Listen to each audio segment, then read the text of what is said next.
It is officially the dawn of a new era for the New York Mets as Steve Cohen delivered on his promise to be like the Dodgers. The Mets really changing the mentality, going from the Wilpons to a new ownership.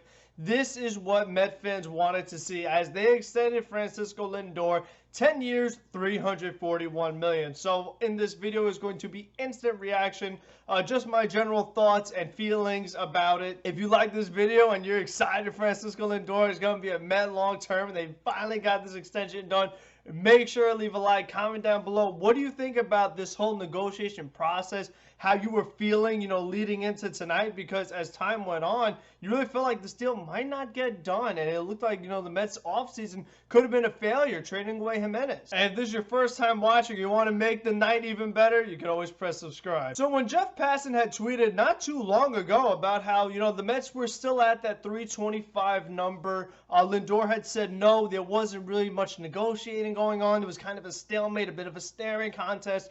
My confidence was getting lower and lower. I was really starting to think that, maybe the Mets do have this mentality of, okay, we have a certain value for the player, we're not exceeding it. I could understand why the Mets did not want to meet Lindor's requirement, particularly the years part. I mean, 12 years is definitely very difficult for any team to do because you know that even in 10 years, the last couple years are not going to be like the first two. So if you add on year 11, year 12, the money that you're paying, you're not getting that performance. So the Mets being able to still have it a 10-year deal, since the deal takes into effect next year, it really is more of an 11-year deal. But still, the fact that the Mets were able to get Lindor to come down on his asking price in a pretty significant margin is really good to see because, he was asking for $12,385, and if you could get him at $10,341, I think it's a win-win for both sides. And when the Mets had offered the 10 years, $325, and some people felt like that was a fair deal. It's a good deal, but I think that somebody of Francisco Lindor's caliber, top 10 player, debatable, whoever you ask, but in my opinion, I think he is top 10.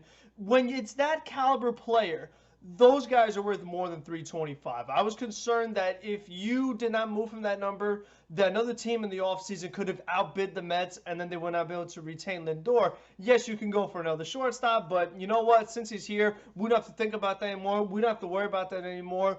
Whatever these other guys get in the offseason, whatever Correa and Seager and Story gets, to me, personally, I don't care. Lindor's the guy I want. They got it done, and they made it happen. So I'm just extremely excited.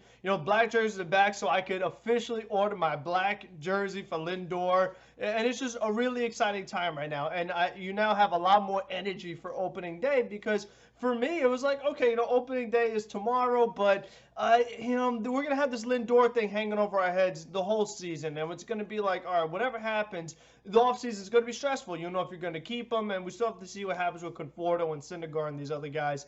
And I just know that knowing how we live in New York and the way the media is, they were going to be asking the Mets about this all the time. You had that contract not got done, they constantly have been asking all the Mets about it. I mean, that's what they were doing leading into the contract. And it just felt like, at least I would have had a very negative take on the Mets. I would have said, oh, you know what, they didn't deliver on their promise. They did not act like the Dodgers. They did not go to the next level, really spend like a big market team. I mean, they had not done it quite yet. They offered Bauer a ton of money. They offered Springer a very fair contract, but those guys never signed. So until the actual name was signed on the dotted line, to me, it wasn't spending like a big team because you haven't actually spent the money. You've offered it, but you haven't actually done it yet. The fact that the Mets got this deal done, and of course, they made it as stressful as possible. You don't talk about waiting till the 11th hour. They literally did. They waited till a little after 11 o'clock Eastern time to get the deal done.